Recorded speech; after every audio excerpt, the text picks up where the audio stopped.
Hello everyone and welcome back to another video. Happy New Year! Well, it is now 2024. As the title says, today, for this video, I'm going to be doing a bit of spring cleaning, if you will. Because I mentioned in my most recent video that I was focusing a bit too much on the writing challenges, and so there's going to be a bit of content shift. I mean, the second video of the month is still going to be like a writing challenge type thing, but the first video of the month needs to be dedicated to my main project, which is the Nobunaga universe. Which, for those of you who are unaware, it is a online screenplay series that I do. It's supposed to come out once a month, but I end up doing it once every other month because writing a full polished screenplay when that's not your full-time job once a month can actually be a little impossible. It takes place in an alternate universe, 1950s diesel punk Japan, post-war, post-occupation. It's like a vigilante superhero type thing. If you're someone who's interested in noir detective stuff, superheroes, or just Japan in general, the links are available in the description for my website. And so yeah,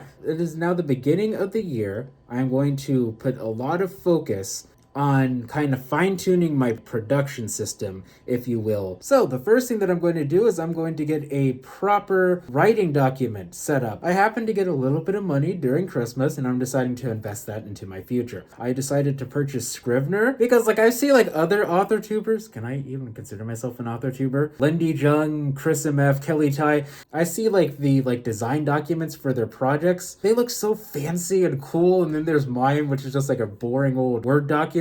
I can do a little bit better. Going to show you me kind of building a proper design document. So let's go ahead and show you that. So this is where I would love to say that I had a very awesome, productive session where I learned all sorts of really cool, awesome things, and I made the most efficient, beautiful, aesthetically pleasing design document that you have ever seen. But essentially, this was 40 minutes to an hour of me just goofing off. Yeah. See, so the problem is I knew this beforehand. I looked up Scrivener, I went to Reddit, and a lot of people said that this is a software that has a very steep learning curve. And while definitely there are programs that I've used that are more complicated that have had much steeper learning curves, that does not mean that I was able to get into this and intuitively understand everything. The first 20 minutes was literally me just figuring out how things worked. Now granted, while this was going on, I was consciously aware that I was recording. It made it kind of difficult to really get into it because I wanted to avoid spoilers. Once I really get into it, I get maybe, 5 to 10 more hours of experience really doing this. I think that I can really make something really cool and efficient with this already. And what I like about this is that I can actually have everything synced to the cloud. That was one thing that I was worried about.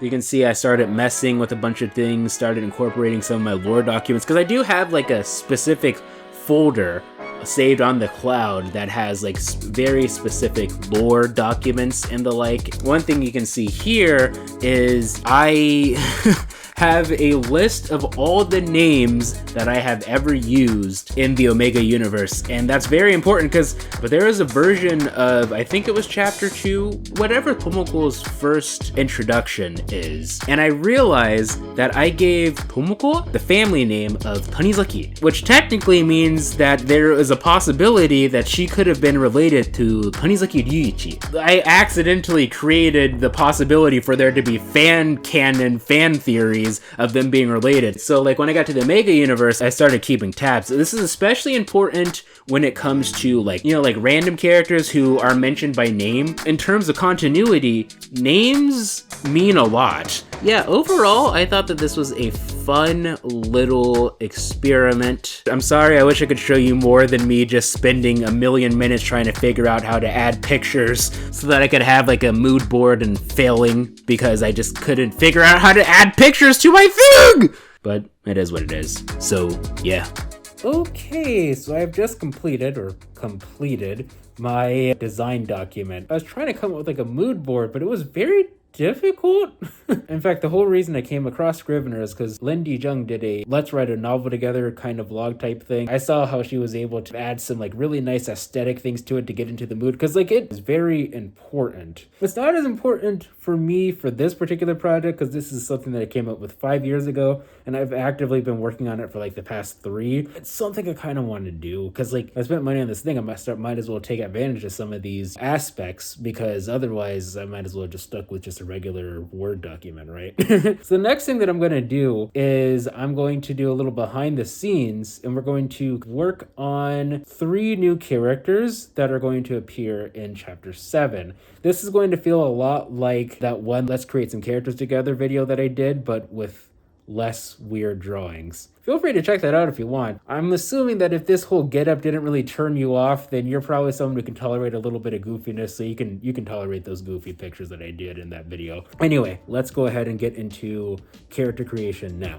Well, now it is time to talk about my characters.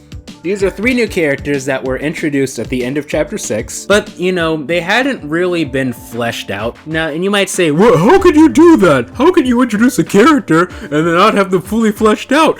I mean, this happens all the time, you know, you start out, you have one character who's very obviously supposed to be female, but due to, I think, editor interference, they become male, and you have this weird art inconsistency. No, I'm not directly referencing Anasui from JoJo's Bizarre Adventure Part 6. What are you, crazy? Stop being ridiculous. Anyway, the 3 characters introduced of Yugiri, Oi, and Ukifune. For those of you who are in the know, you might realize, hey, wait a minute, aren't those characters in the Tale of Genji?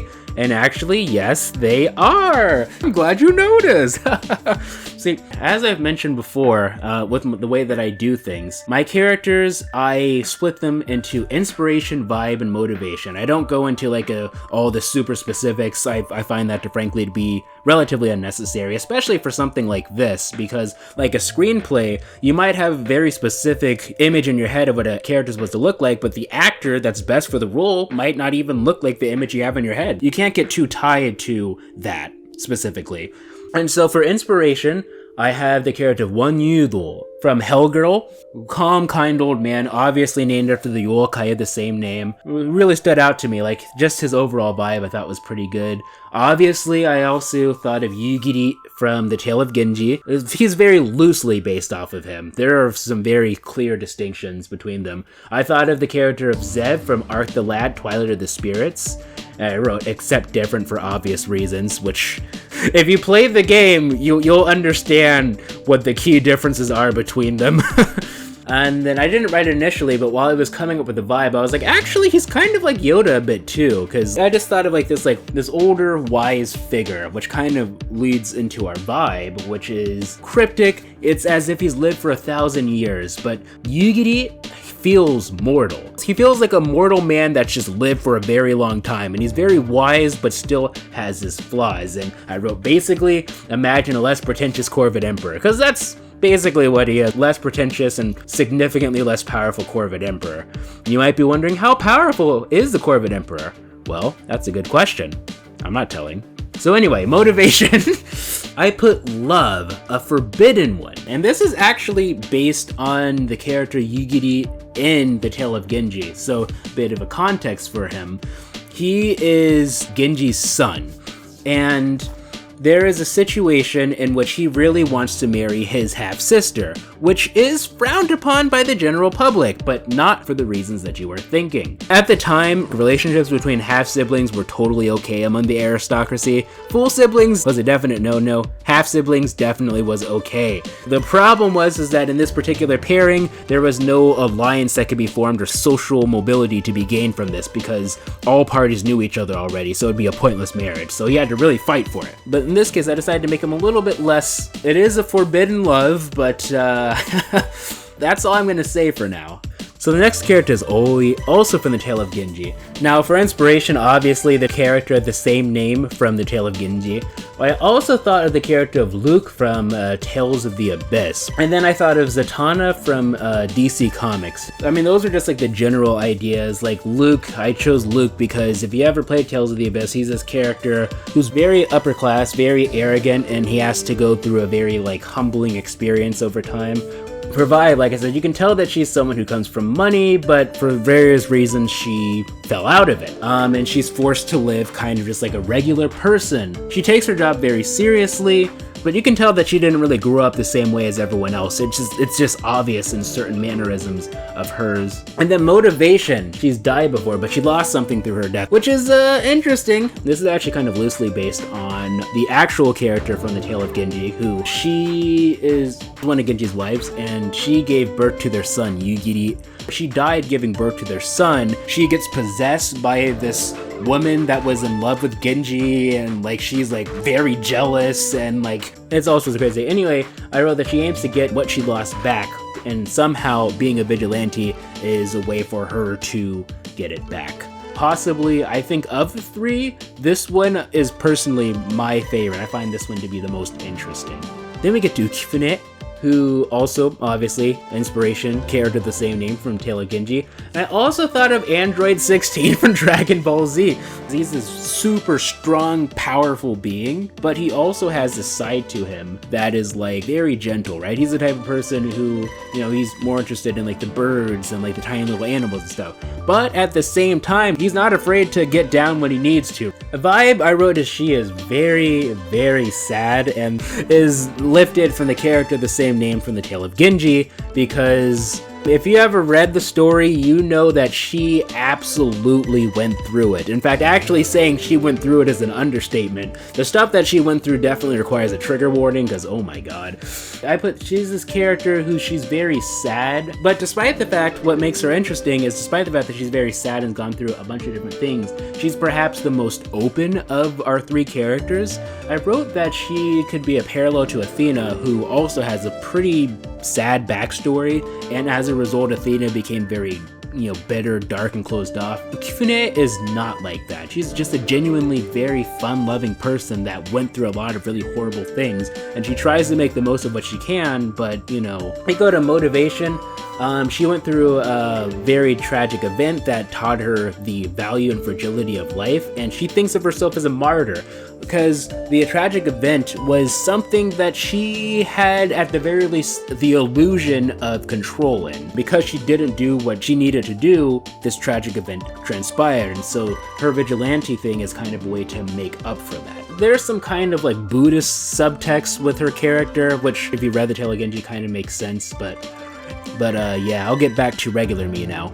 Okay, so what do you think of my characters? Honestly, I don't even know yet because I have not even filmed that part yet. But yeah, this was a very unorganized vlog, but it was necessary. One of the major reasons that I actually decided to make a whole video of the month dedicated specifically to Nobunaga is not just because of like mixed branding, but because I was using YouTube videos as kind of a way to procrastinate productively. I'm working on these writing challenges, and like once I'm done editing and everything, I'm like, well, you know, it's not like I didn't write anything, so, you know, maybe I can kind of push off my main project a little bit. The whole point of the YouTube, one, is because making YouTube videos is fun, but also because the videos that I make have a much higher chance of reaching a wider audience than my website does alone. So I made these videos to get people interested in my work so that they could read my main project. But if I'm not working my main project and only working on these writing challenges, that defeats the whole purpose, doesn't it? Probably the thumbnail for this video, or at least the thumbnail that I have envisioned in my head, is a lot more dramatic than the actual vlog. I apologize for that. That was actually another thing that I wanted to work on, because I saw Kelly Ty's like 2023 wrap-up video. I saw her thumbnail. My reaction was like an American Psycho when they saw Paul Allen's business card, except for minus the social commentary. For this video, I wanted to kind of step up my game up a little bit, and hopefully it shows.